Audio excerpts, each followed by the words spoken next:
and we actually drew on Girl with the Dragon Tattoo a lot in evoking kind of the darkness and that murder mystery feeling and all those little details. And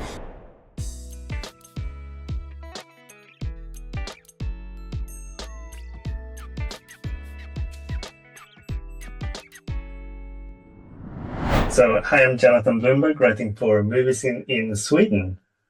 Nice to meet you, Jonathan. How are you? The pleasure is all mine. So I finished the second season just the day before yesterday, and so now I'm eagerly awaiting a third season that I'm hoping will come sometime down the line. And Thank you, us too. Yeah. So I wanted to start out with like working with Gugu on this show, because you really need a lead that can sell, like not having her memories and doing a lot of internal like things, just showing emotions with her eyes and face. So how did you finally land on doing this with Gugu? Well, I mean, we worked with her on the morning show, the first season of the morning show. She played a character named Hannah who was truly unforgettable. And Reese and I just loved working with her. We were so happy with her on set. And then when we saw her on screen, she just took our breath away. And we knew that we needed to find a show that would be a great vehicle for her. So when we read Veronica's pilot spec script, we knew this was exactly the thing to bring to Gugu. So we brought it to her. She read it very quickly, instantly said she was in. And she has really been our true partner since that moment. So she's not just the star of the show. She's really our partner behind the scenes. And she has been in it with us since the very beginning, trying to flesh out this character and understand all of the complications and complexities. And I think she's just been an integral part of us figuring out Sophie and her journey. And I think the first season was so much about sort of figuring out this mystery of what happened with Sophie. And then this season, she's on a quest for answers. And I think she's very active in a whole new way. And I think it's really just incredibly compelling to watch.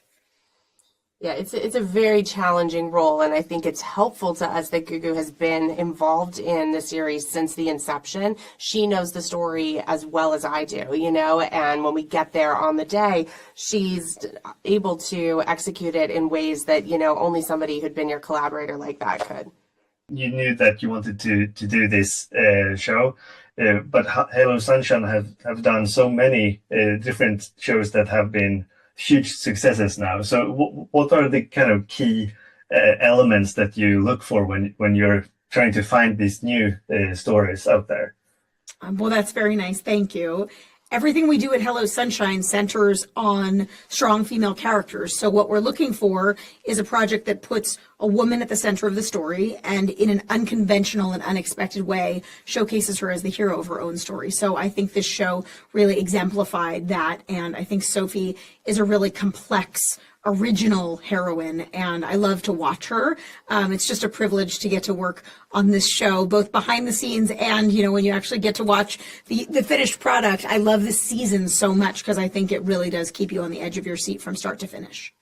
And if we would get that third season eventually, is there any parts of the story that you haven't been able to tell in these first two seasons that you would really be interested in exploring in a potential future season? Yeah, well, season one was really about who Sophie was. She woke up in this kind of seemingly perfect life and found out it was anything but. And season two is about why, where she came from, the dysfunctional world that she's a part of. And we actually drew on Girl with the Dragon Tattoo a lot in evoking kind of the darkness and that murder mystery feeling and all those little details in the photos and the articles as Sophie's the detective really in this season, uncovering her own past. And a season three, I mean, season two ends with a huge cliffhanger. For me, there's these chapters of Sophie's life. There's San Francisco, there's her childhood that we discover in season two, and then there's a whole other missing chapter of what she was up to in her 20s. And I think from the end of season two, you can tell it was nothing good. So hopefully in a potential season three, we'd get to launch into that story as well. Fingers crossed for that. Thanks a lot for taking the time to speak with me today, and best of luck with the premiere of the second season.